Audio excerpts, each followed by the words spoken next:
Hello all you spellbinders, grub grinders, soul finders, and lore minders. Knight Silksong launches in just a few days, and you, like many determined vessels before you, have thought, gee, I want to get all achievements in Hollow Knight before I play Silksong. The only problem standing in your way?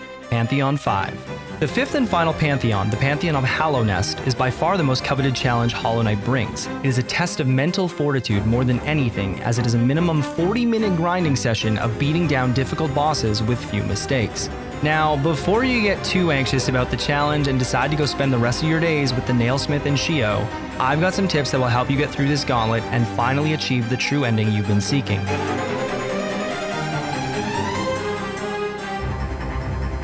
Keep in mind, if you've got this far in the game, believe in yourself. You have the required skills to beat this, as you've already bested these bosses before. Well, except for this bitch. First off, I'm going to go on a few assumptions before I dive into the tips. As this is likely the last thing you do in the game, I'm assuming you're fully upgraded. Meaning, you have all the masks, all soul vessels, all abilities, all charms, all level 2 spells, and all the nail upgrades. I doubt you're tackling this immediately after being dropped onto a beach and speaking with an old man in a cave. To make it this far into the game, you've spent ample time in Hallownest and likely have the movement down. For example, basic nail pogos off enemies, using the Shade Cloak to dash through attacks, and even using Descending Dark while you're in a pinch to grant iframes. I won't be teaching anything that requires super advanced tricks to do, so don't worry. And lastly, this video is meant for players who have not beaten P5 yet. If you're an advanced speedrunner, or someone who has conquered Absolute Radiance on Radiant difficulty with no nails, spells only, and hitless, all while playing with just your feet, kindly move on from this video, it's not for you. Also, maybe go outside and touch some grass at least once before Silksong launches, please. Now before we jump into specific tips for each boss, here are some general things to keep in mind for tackling Pantheon 5. The Hall of Gods in Godhome exists for a reason. Use it. As you reach new bosses in the Pantheons, those bosses become playable in the Hall of Gods. Practice the fights you suck at until you can beat them consistently before throwing attempts at the overall gauntlet. This is especially true for some of the later fights. Know what's coming up next. The Pantheon is divided into several waves of fights, each concluding with a rest area to refill soul, masks, and even adjust your charm loadout. It's important to know when these restrooms are coming up so you can approach boss fights in a wave appropriately. Maybe you don't have to worry about firing off so many spells and wasting your soul because a hot spring is next. Or you can decide to be more aggressive and even tank some damage to get the kill because a bench is nearby. In any case, knowing what's coming up next will give you a huge advantage. Identify when it is safe to heal in the arena and for how many masks at a time. Typically, the best time to heal during a fight is when the boss is stunned. In earlier fights, you might get a chance to heal 2 masks at a time, but later ones won't be that generous. Also, during the death animation of most bosses, you can sneak easily 2 or 3 masks of healing before moving on. So stop trying to heal mid-fight while Grimm throws bats at you. And lastly, our goal is to complete Pantheon 5 and get the true ending of the game. Not to do it perfectly without any mistakes. It's okay to get hit. The big thing is to not panic when taking damage. Try to get back to your rhythm and continue. There will be time to heal. As you practice more, learn the order of the fights, and understand your attack and healing windows, you'll make fewer mistakes and get through it just fine. Now that we've got that out of the way, let's ready your nail, fill up those soul vessels, and send a prayer to whatever fucking bug god you choose, because here we go. Vengefly King is pretty straightforward. The only main difference from the base game is that there are 2 of them. Nothing too fancy is required here, just stick to pogoing off each fly as they swoop down, and take out the little Vengeflies as they spawn in. The only thing you really need to be wary of Gruzmother is the arena. The floor has gaps in it with spikes that can be a pain in the ass to navigate. I find nail lengthening charms like Long Nail or Mark of Pride to be useful here because I can stand on a platform and still hit her while she throws her hissy fit. False Knight is typically the first boss people fight when playing Hollow Knight and isn't really that difficult. Just remember his patterns of attack and you'll be fine. Also, and this is something that's useful throughout the entire Pantheon, when a boss is stunned, you can Dream Nail it to gain soul back for spells or healing.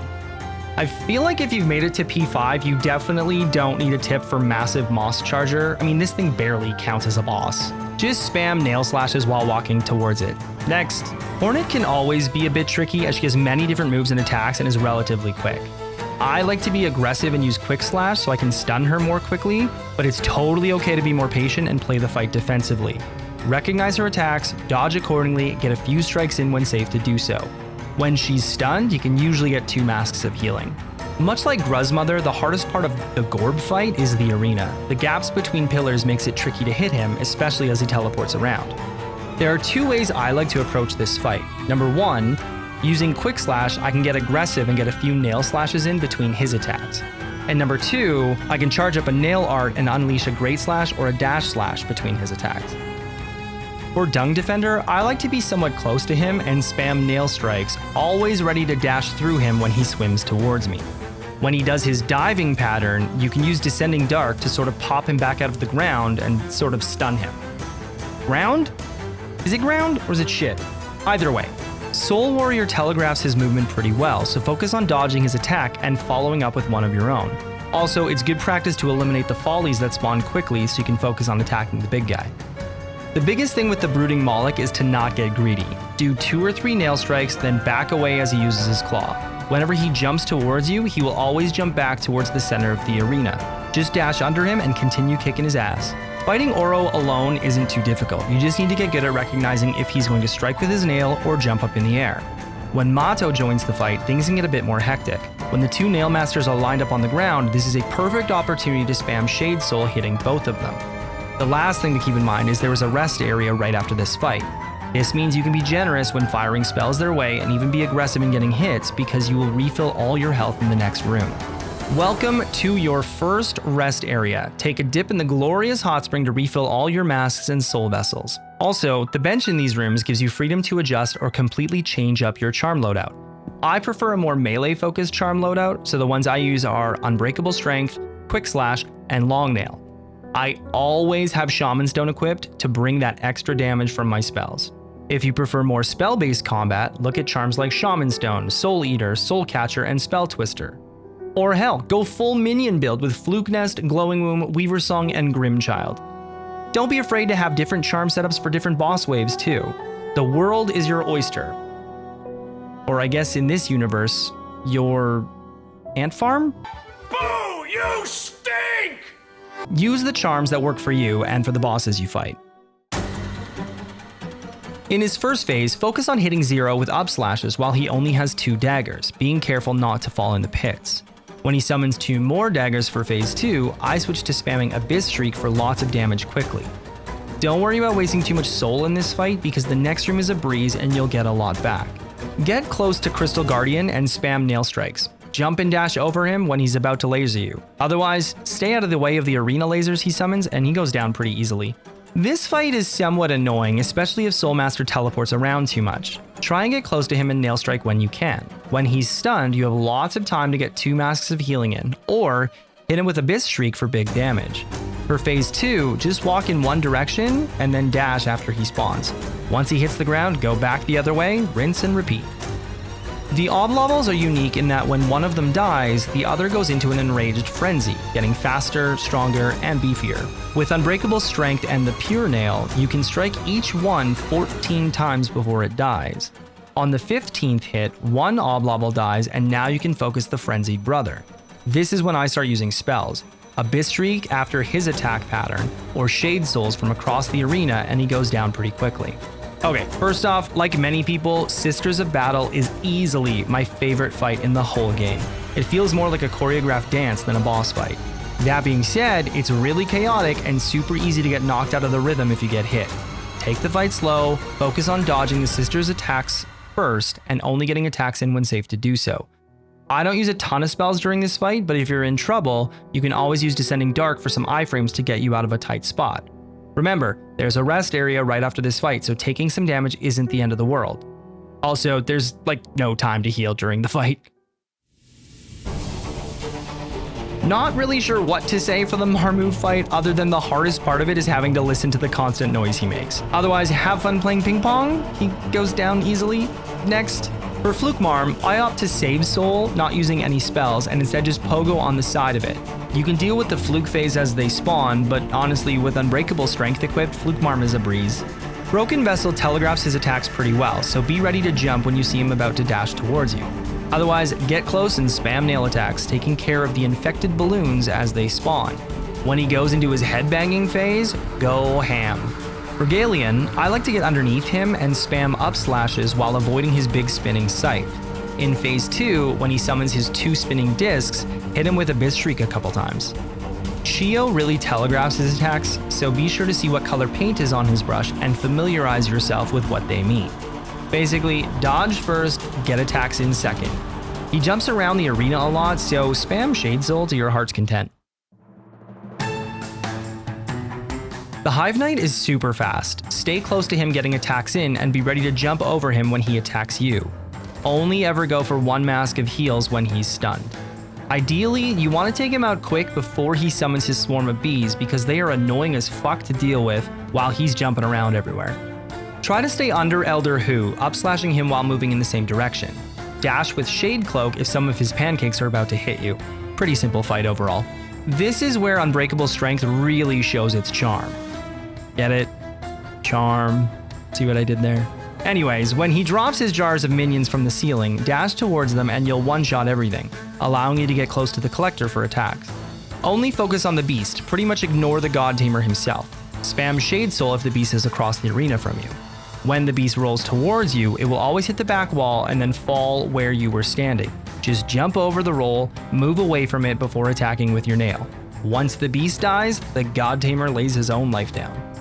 For the Grimm fights, you really want to spend some time learning his attack patterns. Practice the fight until you can clearly identify what his attacks are, the spacing he uses to pull them off, and how to avoid him.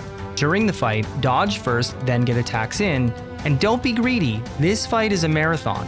You can gauge where you are in the fight based on his pufferfish attack. The first one, he has 75% health remaining. Second time, 50%. And third, just 25. Lastly, the only time you should heal is when Grimm goes into his small bat form. You can also hit this bat to regain soul.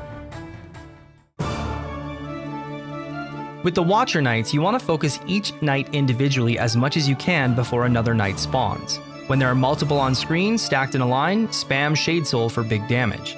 You don't have to get too aggressive here, because the fight can get away from you pretty quickly if you take too much damage. Umu. This is far and away my least favorite fight in the game. You'll have to wait for Umu's first 2 rounds of attacks before it summons Umaz, the explosive jellyfish. And then once you send an explosion first class into Umu's face, if you're quick enough, you can do some real damage with your nail and Abyss Shrieks to 1 cycle. Otherwise, take care not to fall in the pit of acid. If you're low on masks going into this fight, you can farm soul from pogoing Nosk and killing the infected balloons. Then jump over Nosk as it dives and quickly heal, but only 1 mask at a time. For attacking Nosk, nail pogo off him as he dives, then send Shade Souls towards it for double hits. For his first phase, when Sly slashes towards you twice, jump and dash past him before he does his upward spinning attack. Then get 2 quick slashes in and dash away. Rinse and repeat for the first phase, dodging and avoiding anything that comes your way. For phase 2, stand in the middle of the arena. When Sly dashes close to you, dash away from him, then go back in for a single hit. Take this part slow and get the timing right and you'll be fine. For Hornet's second fight, she is much faster. Get good at recognizing her attacks and play defensively. You can be aggressive with spells for this fight because a rest area is right after, so feel free to spam Shade Soul across the arena. This fight is exactly like Crystal Guardian. Get close, pummel him, avoid lasers, etc. Next, Lostkin is very similar to Broken Vessel. He spawns infected balloons much more often, so take care of them quickly and only heal for 1 mask during stuns. Otherwise, watch out for his jump attacks. He's very good at landing on your head. The hardest part about the No Eyes fight, apart from all her fucking enemy spam, is the arena. Take care when platforming and get your attacks in when safe to do so. Spells are great for this fight as she randomly teleports around the map and you won't need a ton of soul in the next fight, so don't worry about using it here. I've seen a lot of complicated strats for Trader Lord, but I keep it pretty simple. Just stay close and get nail strikes in rapidly. When he charges along the ground at you, dash through him with Shade Cloak. If he jumps up in the air, just walk towards him, sidestep the diagonal attack. And when he hops back and digs at the ground, jump away, then dash towards him through the shockwave. For White Defender, it's the same tips as for Dung Defender. Dash through him when he swims at you and use Descending Dark to get out of tight spots if you need the iframes. Keep a close eye on where he is exiting his shit pile. He's a lot faster in this fight.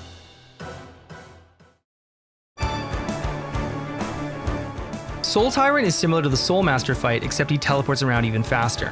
When he does his attack where he spawns 6 orbs around him, get on the other side and send Shade Soul his way for double hits. Markoth. Welcome to the first run killer of Pantheon 5. The arena for the Markoth fight is absolute balls, with almost no floor to stand on.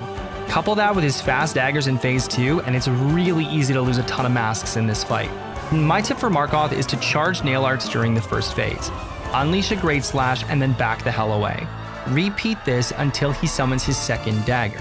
At this point, get your distance and hit him with Shade Soul from across the map, all while dodging the incoming projectiles. If you've never completed the Zote questline in the game, meaning you didn't fight him under Bretta's house, then Zote won't be here. However, if you did, then you're going to wish you came out of the Markoth fight with more masks. Grey Prince Zote is so random with his movement, his attack patterns, and his enemy spam. It's really easy for the fight to get away from you. My biggest tip is to practice this fight and learn how to deal with everything he throws at you. Get rid of his projectiles quickly, get good at reading his ground pounds and shockwaves, and learn to pogo on him while he uses his run at you attack. The failed champion fight is the same as the false knight fight, except that he deals double damage, so you'll want to be a bit more cautious. Again, dash under him when he jumps towards you and use the Dream Nail to refill soul when he's stunned. Welcome to the part of Pantheon 5 where things actually start to get difficult. The best piece of advice I can give you for NKG is to practice the fight. It's different enough from the normal Grimm fight that your rhythm might be a bit off, so learning his attacks is key. When he uses his flame summoning attack, the one where 4 columns of flames spawn from the ground, slowly walk towards him. After the 4th flame spawns, unleash an Abyss Shriek for big damage. Otherwise, the same rules apply as for Grimm. Take the fight slow, pick your moments, don't be greedy with attacks or healing.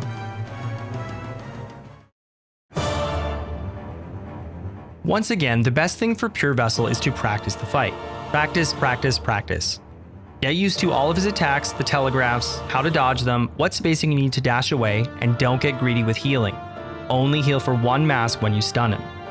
Also, when he does his charge up attack with the big circles, dash away from him and spam Shade Soul at him. For a lot of you, you've already seen everything up to this point because of Pantheon 4. The main goal for Pure Vessel is to beat him so you can unlock Absolute Radiance in the Hall of Gods. I would suggest being able to beat him 3 or 4 times in a row before you sink more time into attempts at P5. There's nothing like spending 40 minutes on the grind only to lose on the second last boss because you're unprepared. Welcome to Absrad. This is what we've worked so hard to get to. Now, be prepared to get your ass handed to you for the next little while. I probably sound like a broken record, but now that you've unlocked Absolute Radiance in the Hall of Gods, practice the shit out of this fight. You do get a mask refill upon entering the fight in the Pantheon, but most of Absrad's attacks deal double damage anyway, so learn the fight and learn it well. For Phase 1, focus on dodging attacks first, then getting hits in. After the light beam attacks finish their 3rd wave, it's a great opportunity to spam a couple Abyss Shrieks for lots of damage. Otherwise, be patient and play defensively. When Phase 1 is done, you can heal for 2 or 3 masks before Phase 2 begins. For Phase 2, if Absrad teleports way to the outsides, just ignore her. Dodge her attacks and wait until she comes back to the middle. There's barely any room to stand out there, and the travel time makes it easier to get hit. Again, dodge first, attack later. Once Phase 2 is done, there's a small window where you can heal 1, maybe 2 masks before the climb, but I'd say better be safe than sorry. For the climb, try to get your double jumps in a rhythm that works with the light beam attacks, being sure not to fall all the way down. Once you've reached the top, I suggest you stay on one side and wait for Absrad to come to you to attack her. Focus on dodging the energy balls and getting some nail slashes in while you can. This whole fight is incredibly difficult, so don't get discouraged if you fail it over and over again. I've been there.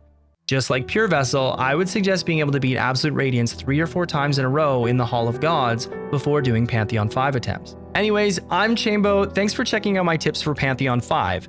If you've already completed the Pantheon of Hallownest, let me know in the comments what charm build worked best for you. If you are still on your grind to beat Absolute Radiance, comment which fight is giving you the most trouble and maybe I can help. Also, we're doing something special for the launch of Silksong. Starting Thursday, September 4th, I'll be streaming 24/7 until we beat the game. So be sure to subscribe down below or follow me on Twitch to come hang out during the live streams. If you want to check out my first clear of Pantheon 5, you can click this video here to see how it went. Thanks again for watching.